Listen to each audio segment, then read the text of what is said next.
tema do nosso painel é Você se torna aquilo que adora, uma teologia bíblica da idolatria, que terá como tema, portanto, a obra, o livro do Dr. Greg Beale sobre uma teologia bíblica da idolatria. E para esse painel, a gente conta com a presença hoje do Dr.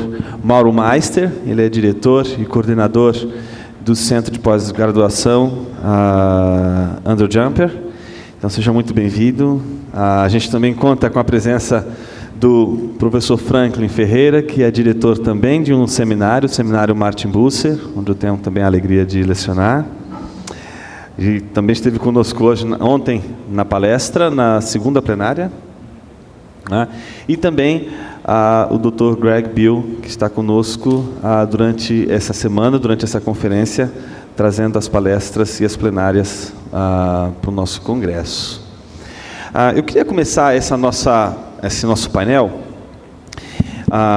com um aporte, contando com o aporte do Dr. Beale, a partir desse livro que ele escreveu. Ontem a gente teve a apresentação dele,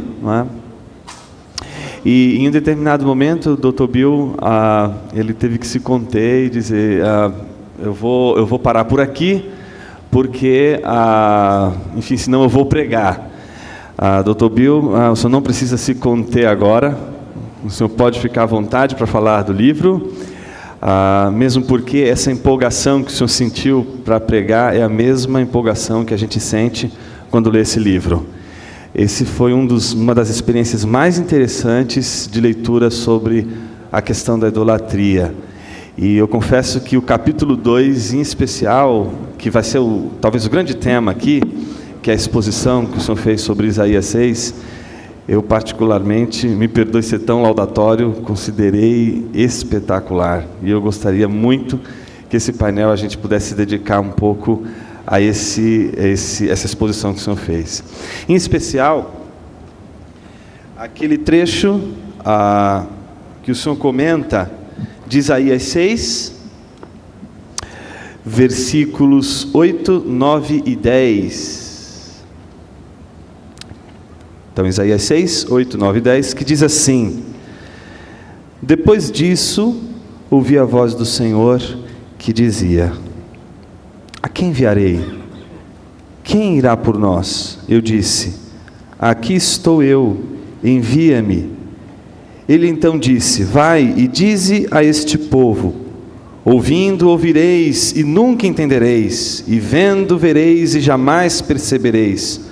Torna o coração deste povo insensível, que os seus ouvidos fiquem surdos e os seus olhos cegos, para que não veja com os olhos, não ouça com os ouvidos, nem entenda com o coração, e não se converta, nem seja curado. Eu queria começar com uma pergunta que o senhor propõe no texto, no próprio livro, e quem tem o livro é a página 38, quando o senhor diz: o que então vamos fazer com esse texto difícil? Se Deus aparecesse a você e dissesse, quando você pregar seu sermão, ou der um estudo bíblico, ou aula aos seus alunos de teologia, ou falar do evangelho a alguém: quero que ao fazer isso, Deus endureça o coração das pessoas para que elas não sejam salvas, mas arruinadas. Se Deus aparecesse para nós desse jeito, tenho certeza de que íamos procurar conselho e orientação, ou continuaríamos lendo as Escrituras em busca de outra mensagem do Senhor. Isaías, porém, não fez isso. O que acontece? Como é possível essa passagem fazer sentido para nós e ainda assim continuarmos acreditando num Deus bom e santo que cuida do seu rebanho? É assim que Deus cuida do rebanho dele? Como pode um Deus santo e justo endurecer o coração das pessoas para que elas não recebam a cura espiritual, mas pereçam eternamente? Who translated that? Quem é que traduziu essa coisa aí? Oh, that was outstanding. Eu achei muito bom. That's amazing. Impressionante. Wow. Uau. It's a very good literal translation. Now, so you want me to comment on how I understand that passage? Is that, Então, entendo que correct? você quer que eu explique como entendo essa passagem, é isso? Perfeitamente. Yes. Yeah. Actually, the whole book was inspired by that chapter. That chapter originally was an article. It was an Old Testament exegesis of Isaiah 6, 9 to 13 that appeared in a journal in England called Vetus Testamentum. And so it was it appeared in a scholarly journal that not many people would read, unless you know Hebrew. So, Could you give me a break? oh, sorry about that. I forgot. Na verdade, esse capítulo ou esse trecho de Isaías 6 foi o que deu margem a esse livro. Ele apareceu primeiro em um trabalho de exegese feito por uma revista acadêmica, Vetus Testamentum, lá na Inglaterra, e que, como é um artigo acadêmico, muito poucas pessoas teriam acesso a ele. You sure you translated all that? Well, I interpreted. Like the New Testament authors do That's the right. Old? That's okay then. Estou usando a tipologia aqui, né? So I began looking at this passage. In fact, I have to tell you that before I wrote the article, this was a sermon. Então eu comecei a olhar essa passagem. Ele diz, antes de que se tornasse um artigo, isso aí era um sermão que eu preguei.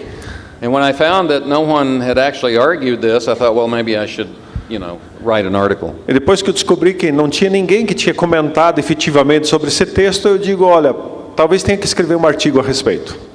And still sometimes at conferences on the biblical theology of idolatry, I will give this sermon. E de vez em quando, ainda em conferências, né, que tratam do assunto da idolatria, eles me chamam para pregar esse sermão. What struck me in the beginning O que realmente me atingiu, me acertou quando eu estudava esse texto. was the parallel wording in Psalm 115 and Psalm 135 that are the same. Então, os paralelos que existem em Salmos 115 e 135 It says something like this: diz algo parecido com: The idols of the nations are gold and silver. os ídolos das nações são de prata e ouro. They have eyes but can't see, Têm olhos, mas não enxergam, ears but can't hear, ouvidos que não ouvem, mouths but they cannot breathe. têm boca, mas não respiram. And then it says, those who make them will become like them. E depois diz: aqueles que fazem esses ídolos se tornam iguais a eles, Even those who worship them. mesmo aqueles que os adoram.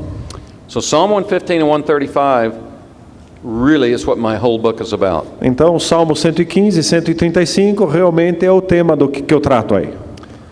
Depending on the dating, I think there's a literary relationship between Isaiah and those two Psalms. Então, dependendo aí da visão, creio que existe uma correspondência literária aí. One is likely dependent on the other. Um depende do outro. It's hard to say because of the dating.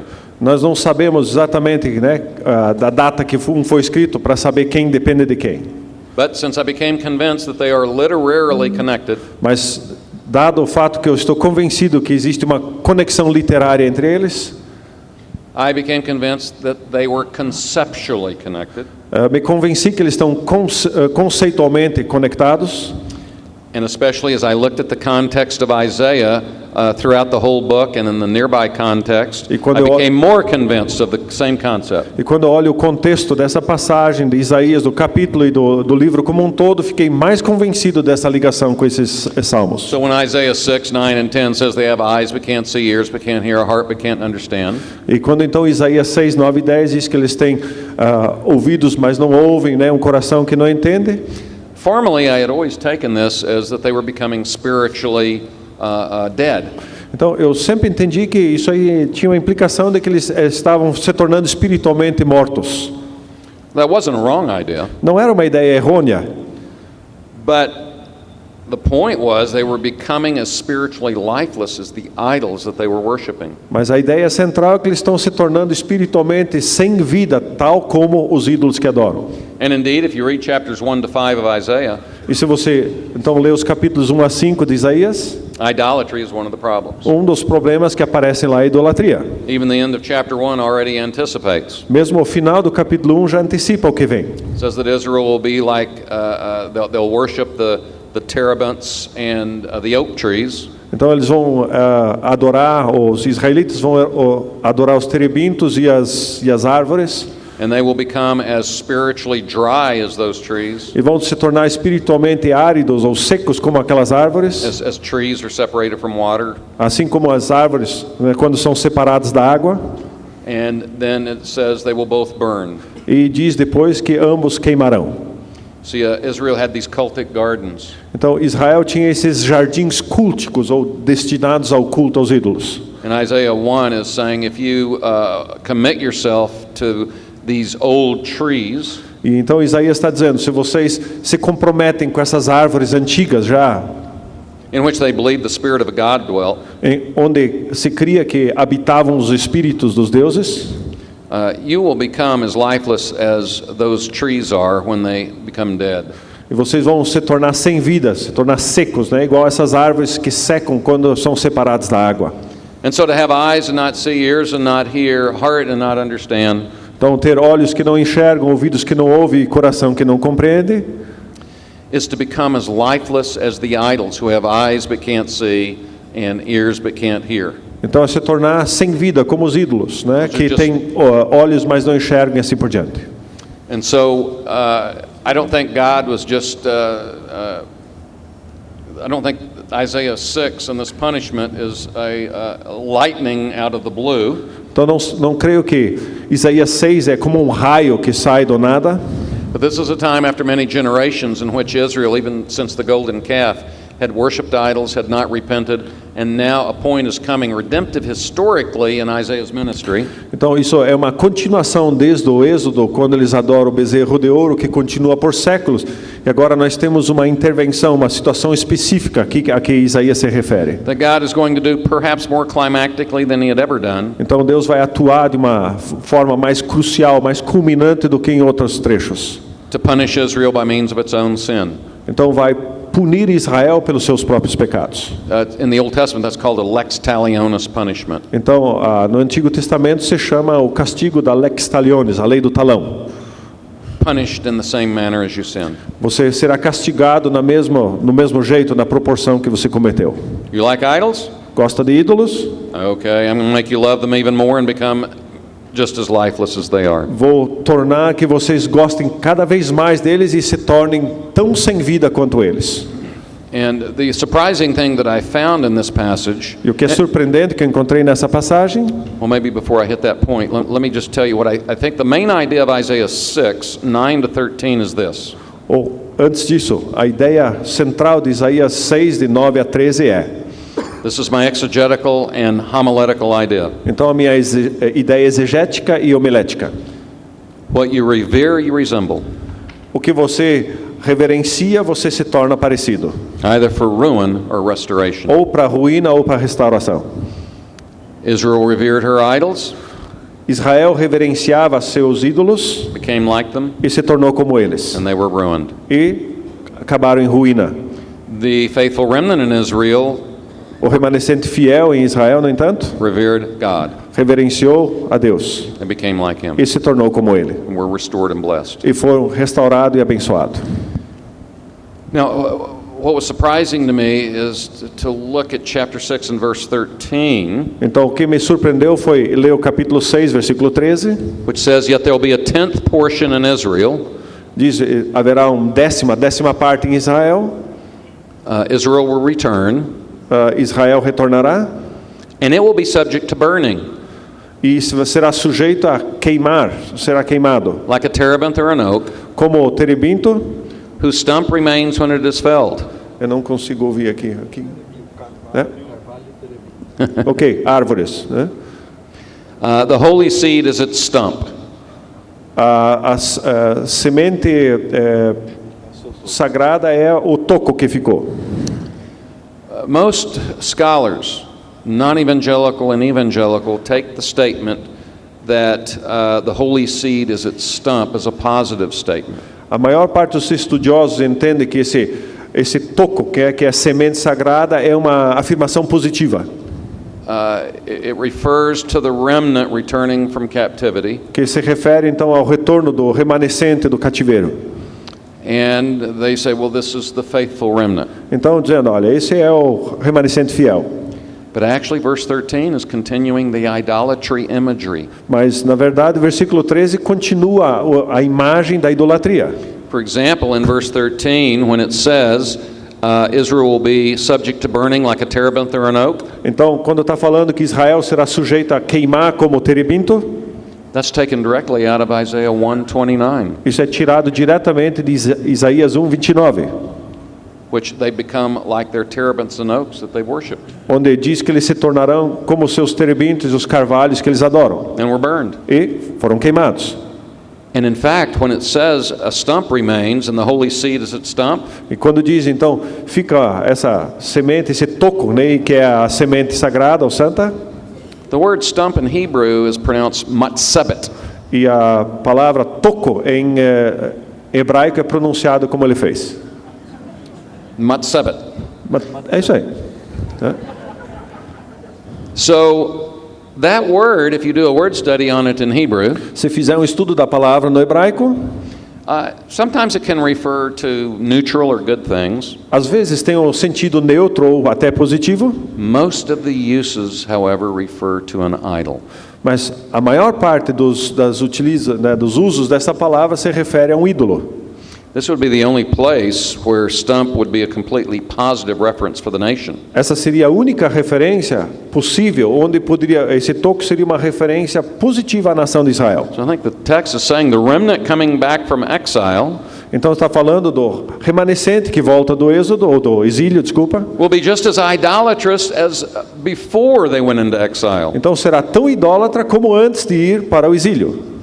And so there is a hope for the remnant in the end time later in Isaiah, but this is not it. Então existe esperança pro remanescente que volta do exílio, mas na minha opinião não é com base nesse texto. In fact, Ezra chapter 9 alludes to this passage. Na verdade, Esdras capítulo 9 faz alusão a essa passagem. And there it talks about Israel when they first came back from exile. E ali fala logo que Israel voltou do exílio. And it talks about how they had begun to mingle with the nations. Ali fala como eles começam a ter relacionamento e se misturar com as nações ao redor.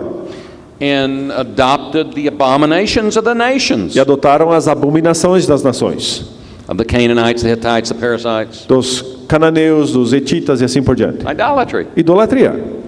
And it says this in that regard. Então diz assim, in Ezra 9:2, Esdras 9:2, the holy seed has intermingled with the peoples of the lands. A semente santa sagrada se misturou com as nações ao redor. And have been unfaithful. E se tornaram infiéis. This is the only place where you get holy and seed anywhere else in the Old Testament outside of Isaiah 6:13. Essa é a única passagem no Antigo Testamento que une os termos, né, semente e sagrado, fora de Isaías capítulo 6. This is the fulfillment of Isaiah 6:13. Esse é o cumprimento de Isaías 6:13. The remnant has come back and they're idolatrous. O remanescente voltou, ou né, o pessoal voltou do exílio e continuam idólatras. Now what's interesting about Isaiah 6:9 through 10? Então, o que é interessante de Isaías 6 which has that language of seeing but not seeing, ears but not hearing. Que tem essa linguagem de ver, mas não ver, ouvir, mas não ouvir.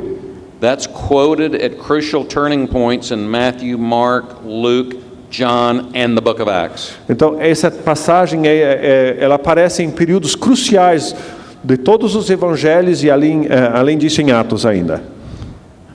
Jesus is saying the same thing that happened in Isaiah's time is continuing to happen. Jesus diz a mesma coisa que aconteceu no tempo de Isaías continua acontecendo. That is, the remnant that have returned from exile back into the land. Ou seja, o remanescente que voltou do exílio para a terra. approximately 400 years later, is still just as idolatrous spiritually, still spiritually dead. Aproximadamente 400 anos depois, continua sendo tão idólatra quanto, tão espiritualmente morto quanto. So the prophecy about Israel becoming like their idols, as dead as their idols, Então a profecia que Israel se torna tão morto quanto seus ídolos, applied to the time of Isaiah, aplicou ao tempo de Isaías, applied to the time they would return from exile, aplicou-se ao tempo que voltaram do exílio and the time that would continue on up to the time of Jesus. e continuou até o tempo de Jesus. And this is the background. E esse é o pano de fundo. And Jesus is a greater Isaiah. E Jesus é um Isaías maior. And especially this hardening, this blinding is coming to its greatest climax in their rejection of Jesus. Então todo esse endurecimento, esse não enxergar, chega ao clímax durante o ministério de Jesus. But there is a remnant. Mas há um remanescente. Remember in Matthew 13 where Isaiah 6 is quoted. Então lembra de Mateus 13, onde esse trecho de Isaías é citado. It says, "Blessed are your eyes because they see, and your ears because they hear." Bem-aventurados os olhos de vocês que enxergam e os ouvidos que ouvem.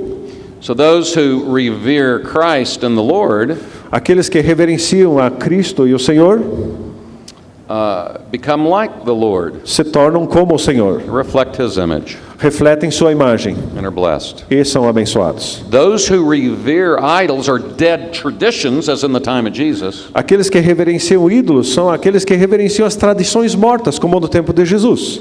Trusting in dead tradition over God is idolatry. Então, eles confiam em tradições mortas ao invés de Jesus como algo morto. They become as dead as their lifeless tradition idols. Então, se tornam tão mortos quanto essas tradições que eles reverenciam que estão mortas. That's true for us. Isso também se aplica a nós.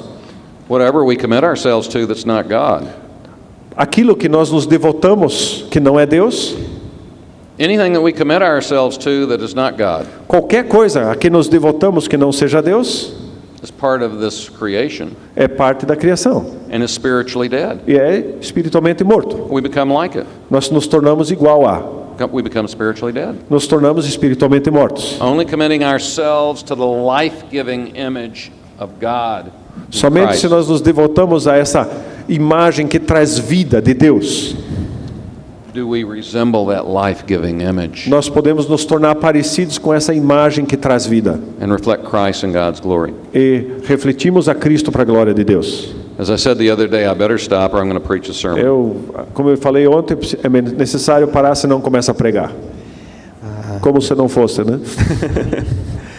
Eu acredito que a gente tem, dentro dessa exposição que o Dr. Bill apresentou, e eu queria me referir agora em especial ao professor Meister e ao professor Franklin, uma relação muito forte entre idolatria, a partir dessa exposição que ele fez, e uma espécie de insensibilidade presente no povo de Deus.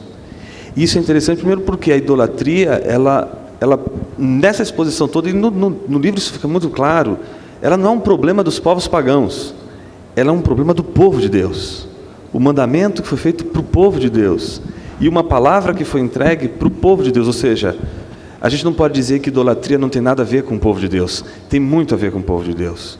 No entanto, um aspecto importante que eu acho que ficou muito claro aqui na exposição do professor Bill é essa relação da idolatria com essa espécie de frieza espiritual. Então eu queria que vocês comentassem um pouco, a partir da pesquisa que vocês têm feito e etc., e da apreciação que tem do livro do Dr. Bill, sobre essa relação que ele estabeleceu entre frieza espiritual e idolatria. Tem tudo a ver? Primeiro quero agradecer ao Dr. Bill pela literatura que ele produz e a maneira tão clara com que tem colocado esses assuntos. Agradeço a exegese de Isaías 6, fantástica, não é? Muito boa.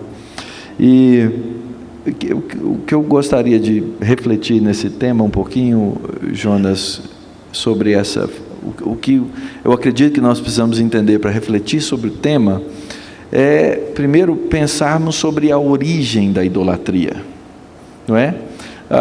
Dr. Bill faz uma coisa muito interessante, ele relaciona todo o capítulo 6 ao contexto de idolatria, um texto no qual a palavra idolatria não apareceu nenhuma vez. A gente tem essa mania de dizer que um tema só está lá se a palavra está lá, né?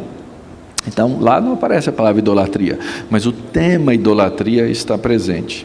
E a minha pergunta é: onde é que o tema idolatria está primeiro presente em toda a Escritura? A primeira citação é em Gênesis, lá no episódio de Raquel, não é? Mas o tema idolatria está presente nos primeiros capítulos de Gênesis.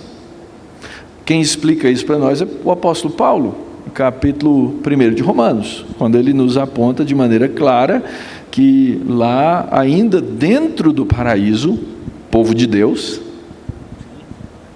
Deus, aqueles que foram criados por Deus para serem o seu povo e ele o seu Deus, começam com a idolatria, quando recebem uma proposta da serpente, ali a encarnação de Satanás. E o apóstolo Paulo explica que eles trocaram a verdade por a mentira. Esse é o primeiro ponto. A idolatria sempre ela gira em torno daquilo que é falso, daquilo que é mentira, e daquele que o próprio Senhor Jesus disse é o pai da mentira. Então esse é o primeiro ato de idolatria acontece em Gênesis. O povo de Deus, o povo de Israel, é o povo que está sendo, ao longo da história da redenção, na revelação progressiva, orgânica, adaptável, né, nos conceitos de voz, esse povo está sendo refeito à imagem de Deus. Esse povo que está sendo refeito à imagem de Deus, volta e meia, mostra-se descendente da serpente. Ou seja, não são o verdadeiro povo de Deus. Então Deus, há um certo sentido em que Deus não trata como idólatra o seu povo, porque o seu povo de verdade, ele nunca se torna essencialmente idólatra. Ele não está livre de atos de idolatria, mas ele nunca se torna essencialmente idólatra. Quando o povo de Israel, no Antigo Testamento, torna-se essencialmente idólatra, como o profeta Isaías denuncia, já não é meu povo. Eles deixam de ser povo, ainda que estejam dentro da etnicidade do povo de Israel. Esse princípio ele é dado por toda a Escritura, não é? Você vai no livro de Provérbios, olha, atenta para a minha lei, cuida da minha lei, coloca a lei aonde? No coração. Sobre tudo o que você tem que guardar, guarda o coração, porque dele procedem as fontes da vida. Por quê? Porque se eu não cuidar do coração, ali vai nascer a idolatria, vai crescer a idolatria. Então, toda adoração, seja ela do Deus falso, ou do Deus verdadeiro, mas falsificada, ela é um ato de idolatria. E, em última instância, é uma adoração de quem? Do pai da idolatria. Quem é o pai da idolatria? Satanás. Toda idolatria, é o que o apóstolo Paulo fala lá em 1 aos Coríntios 10.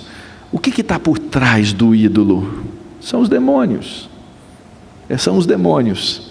Então, tem que ser um tema muito cuidado, muito precioso para nós. Nós temos que prestar muita atenção nesse tema. E aqui faço uma aplicação para nós brasileiros e Igreja Evangélica Brasileira. Nós temos no meio do cristianismo brasileiro a chamada idolatria católico-romana, que nós tanto abominamos. Tanto é que nós fizemos uma arquitetura nas nossas igrejas que não pode ser igual ao romanismo.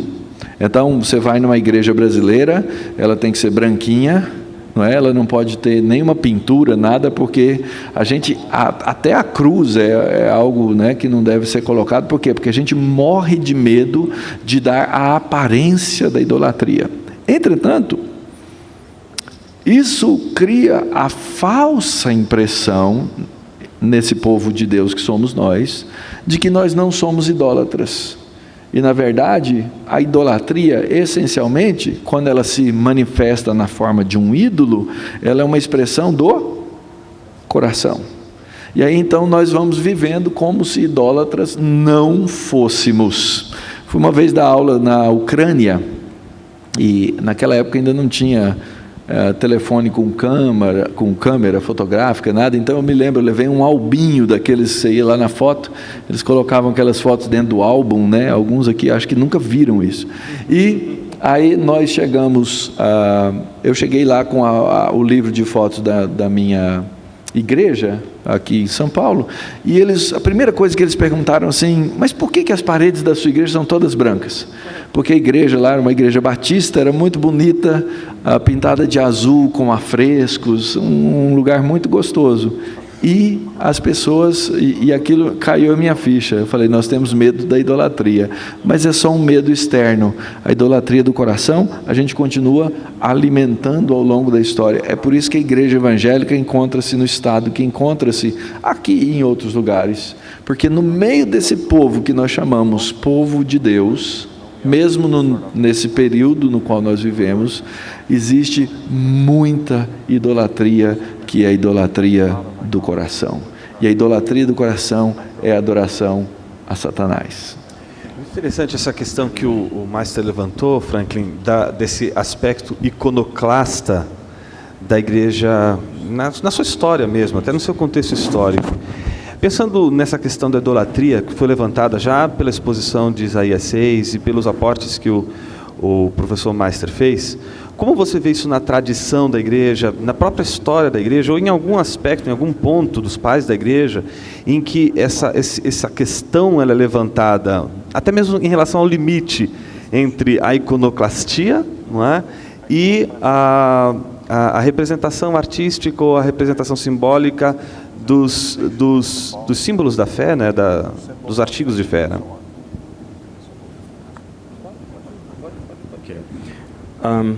Algumas questões interessantes. Ontem eu mencionei de passagem uma frase que era capital na igreja primitiva, especialmente no ramo latino da igreja primitiva, a frase lex orandi, lex credendi. Em outras palavras, o que a igreja ora é o que a igreja crê. Atanásio foi quem usou essa noção no seu combate contra o arianismo.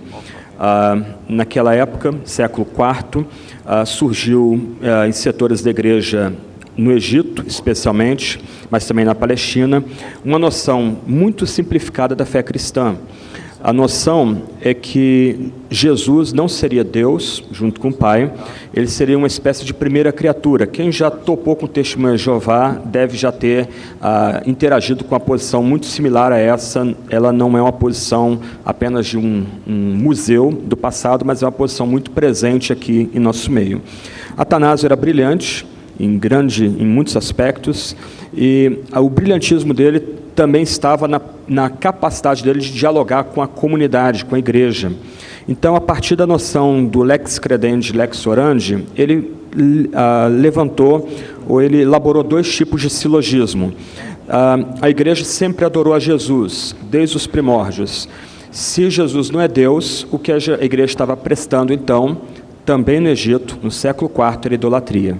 Então, a posição de Atanásio era conectar o debate teológico com o culto que a igreja prestava. E quando os seus paroquianos entenderam as implicações desse silogismo, eles ficaram horrorizados com Ário, que também era um oficial eclesiástico da igreja no Egito. A igreja no Egito era caracterizada por conectar os salmos com o próprio Jesus e cantar os salmos à perspectiva cristológica. Se desde os primórdios a igreja estava adorando a Cristo e Cristo não era Deus, então a igreja estava caindo na heresia ariana e, mais do que isso, a igreja estava prestando um culto fundamentalmente idolátrico. A resposta de Atanásio é simples: a igreja adora a Jesus, e Jesus é Deus, então a igreja adora Deus na pessoa de Cristo. Em outras palavras, Atanásio ganhou o debate porque Atanásio lembrou que nos atos de fé mais simples que a igreja pratica, oração, o cântico dos salmos, inclusive, a igreja, desde os primórdios até o século IV, adorava a Deus como Jesus.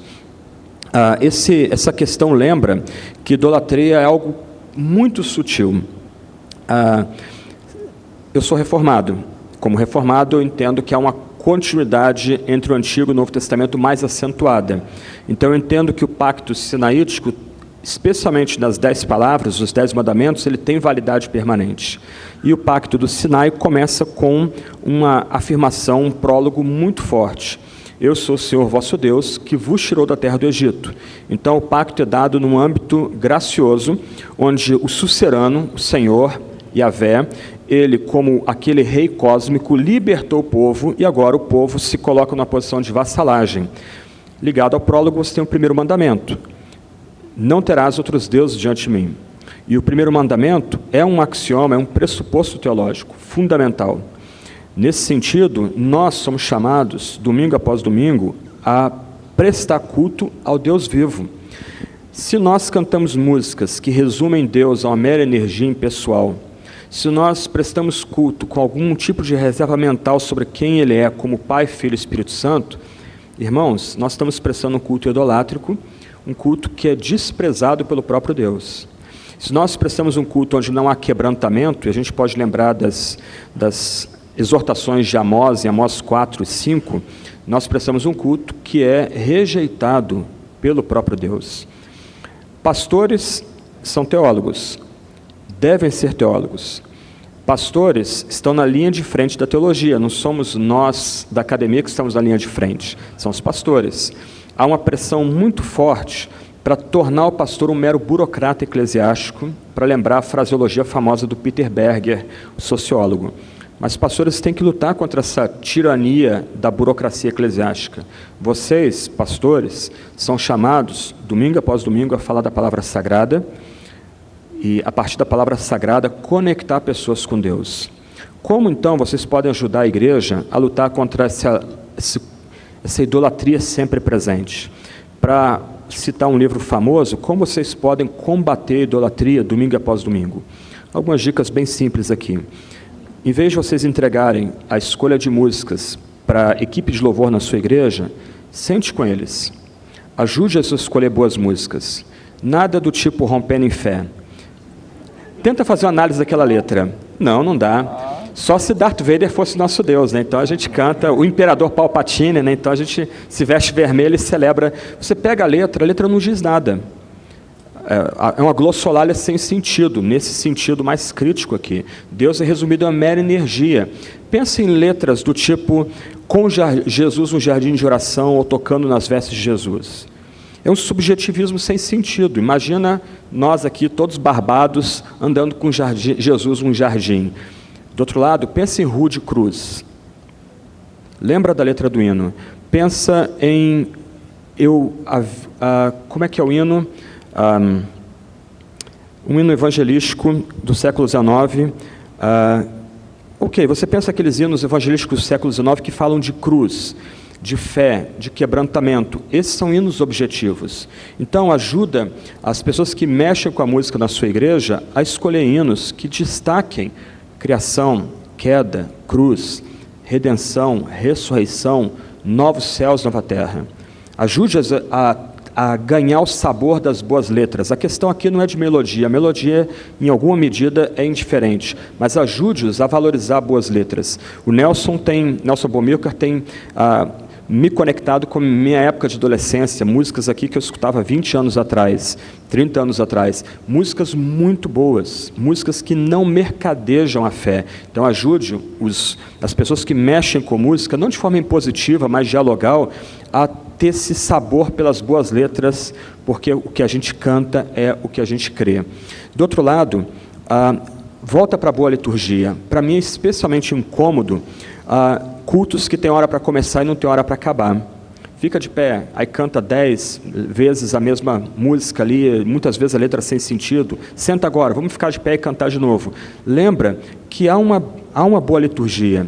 Momento de adoração, momento de contrição, momento de celebrar a palavra, de ouvir a voz de Deus, momento de consagração, de responder ao que Deus falou no culto. Ajuda a sua igreja a descobrir a beleza disso. Lembra de Amós de novo.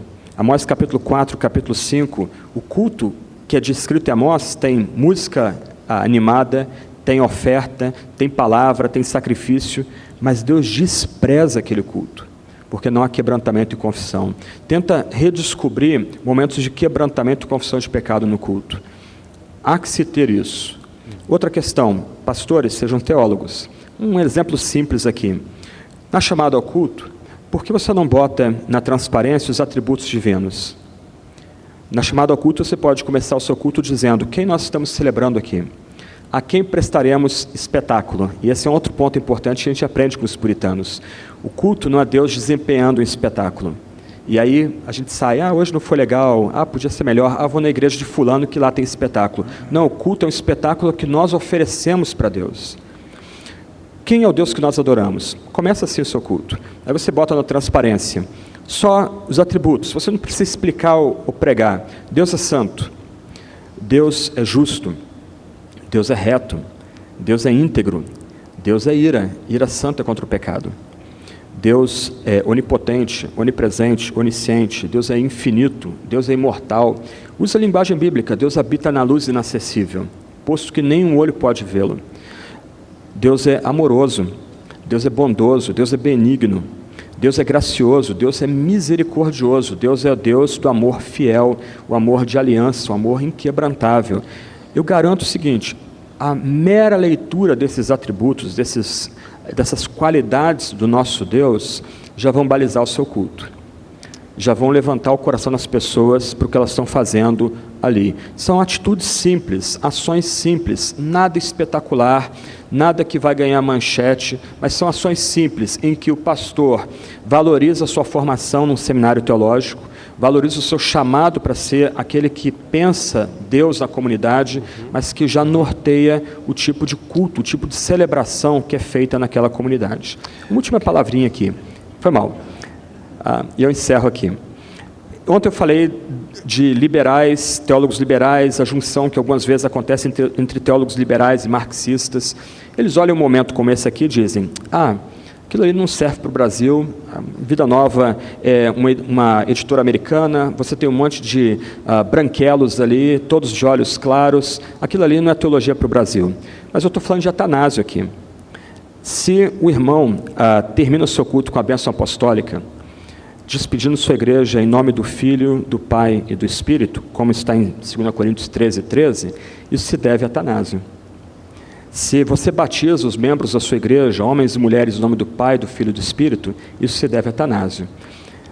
Os inimigos de Atanásio detestavam ele. O imperador do Oriente, que queria conformar a igreja ao arianismo, porque era uma teologia que favorecia a política imperial, odiava Atanásio. Sabe como Atanásio era chamado? Anão negro.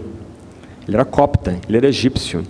Quando a Vida Nova destaca obras que falam de trindade, ela está escrevendo sobre os ombros de um egípcio, de um negro. Quando a gente ouve aqui falar sobre solidariedade da raça, isso não é invenção recente. Isso foi gestado e pensado com muita profundidade por um outro africano, um argelino chamado Agostinho Bispo de Hipona. E é muito legal que um dos primeiros mosaicos a retratá-lo, retrataram ele como um mulato. Isso é muito legal. Então, quando Vida Nova destaca esses temas teológicos importantes para a gente, isso não é a teologia fundamentalista, não é teologia americana, é teologia global, da forma mais bonita que há. Só um parênteses aqui, para a gente pensar algumas questões aqui legais também. Ok, obrigado Franklin, obrigado professor Meister.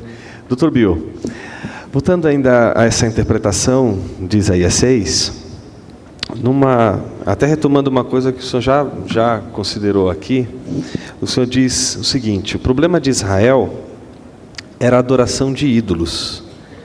E a ideia de Isaías 6, 9 e 10, que foi o texto que a gente leu, é esta: Isaías tende a anunciar aos idólatras que eles se mantiveram tão impenitentes em relação ao culto dos ídolos, que Deus ia torná-los insensíveis espiritualmente, inanimados e sem vida espiritual, assim como os ídolos. Em que medida a gente poderia aplicar esse texto para a igreja hoje? Ele vale para a igreja? Ele vale para o contexto dos cristãos que são desafiados a adorarem a Deus sobre todas as coisas e, em face de tantas coisas e demandas da vida, acabarem caindo em idolatria, que não é, obviamente, a adoração ou a prostração diante de uma imagem, mas a um artefato do coração, a um princípio do coração que faz com que as coisas da vida se tornem tão importantes assim. Será que essa questão da insensibilidade espiritual do povo de Deus vale também para a igreja?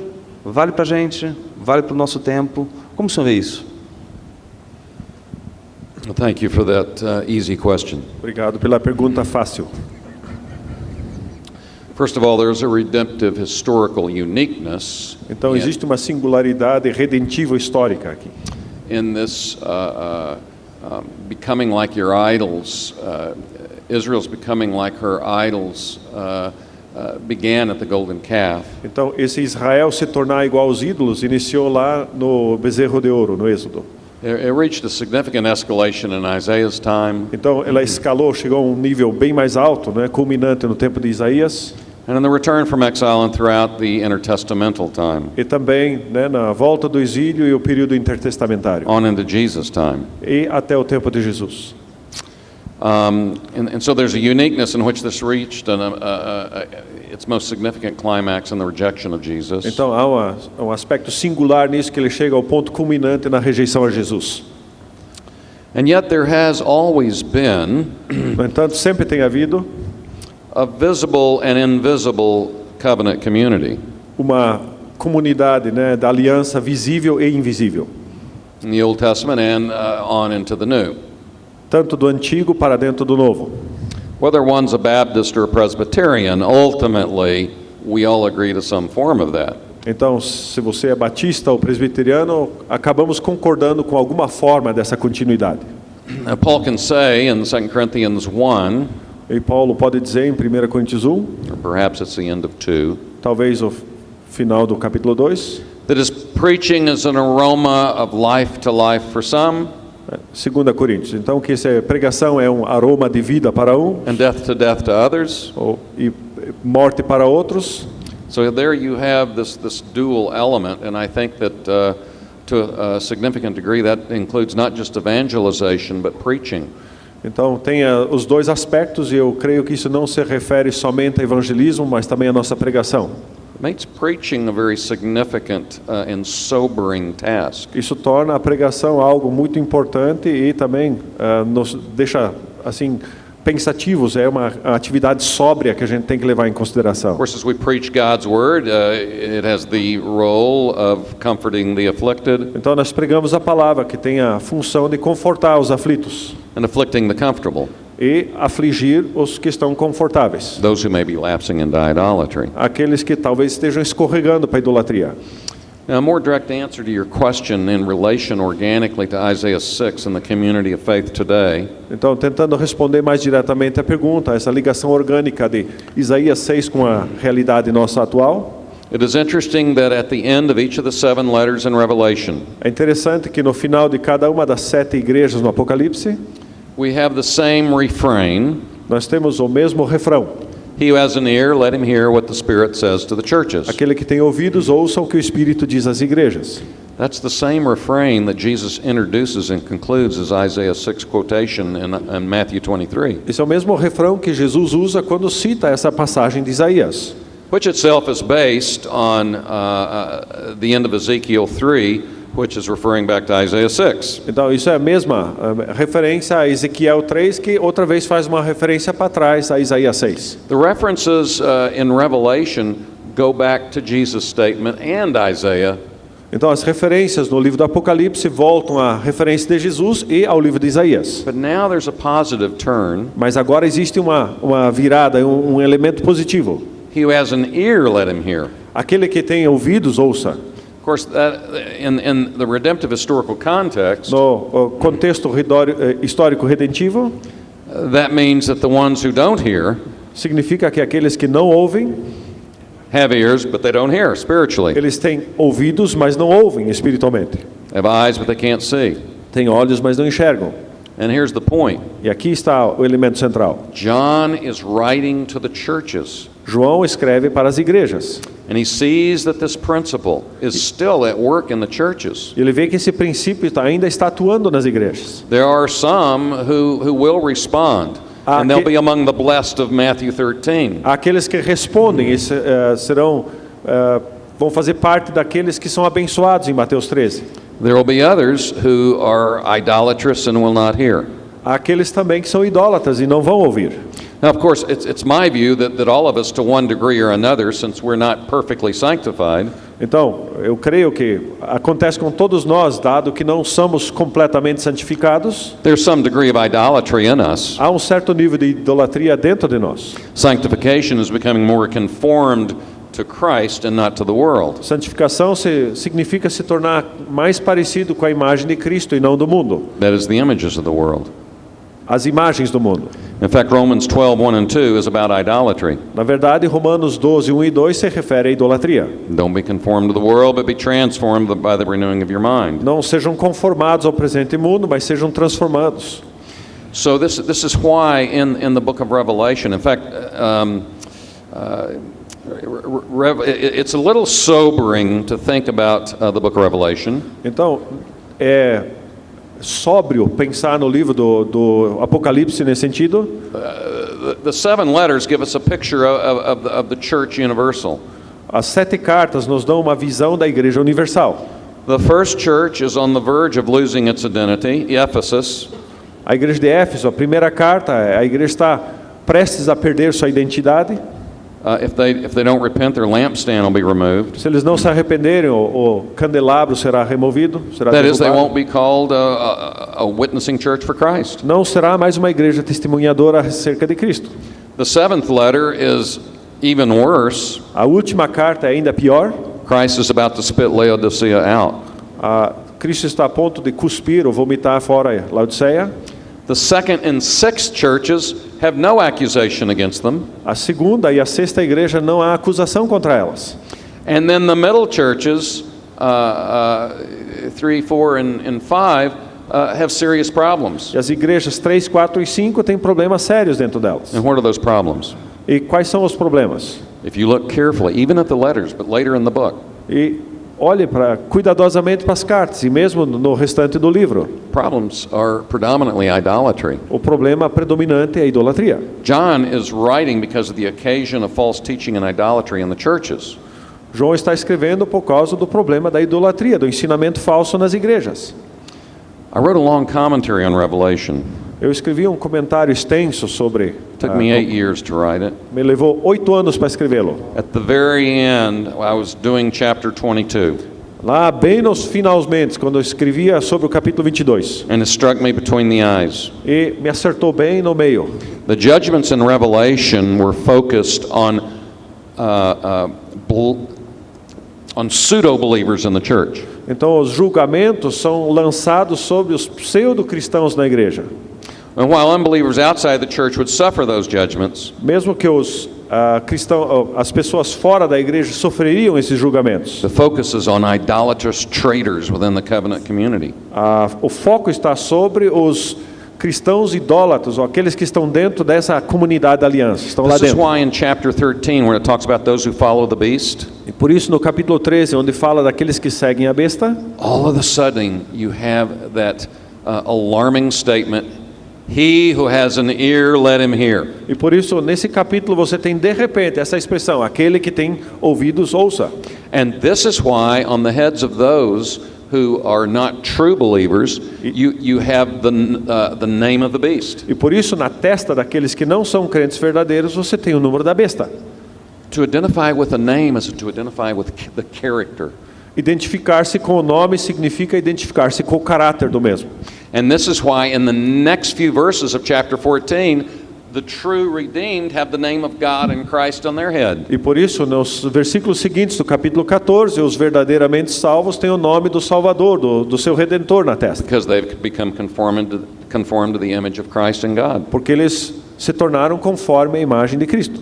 So what you revere, you resemble, Então, aquilo que você reverencia, você se torna. either for ruin or restoration. Ou para a ruína ou para a restauração. And this is true within the church. E isso também é realidade dentro da igreja. It's sobering, Isso deve nos levar à reflexão. but we have a visible and an invisible church. Nós temos uma igreja visível e invisível. Amém. Eu queria agradecer profundamente aos participantes desse painel. Mais uma vez, professor Meister, muito obrigado. Franklin, muito obrigado. Dr. Bill, muito obrigado. Arthur, também muito obrigado pela tradução. Gente, fica aí a dica. Este é um daqueles livros que fazem parte daquele, não é, memorial. Você não pode passar desta vida para outra sem ler. Muito obrigado a todos pela participação e até a próxima.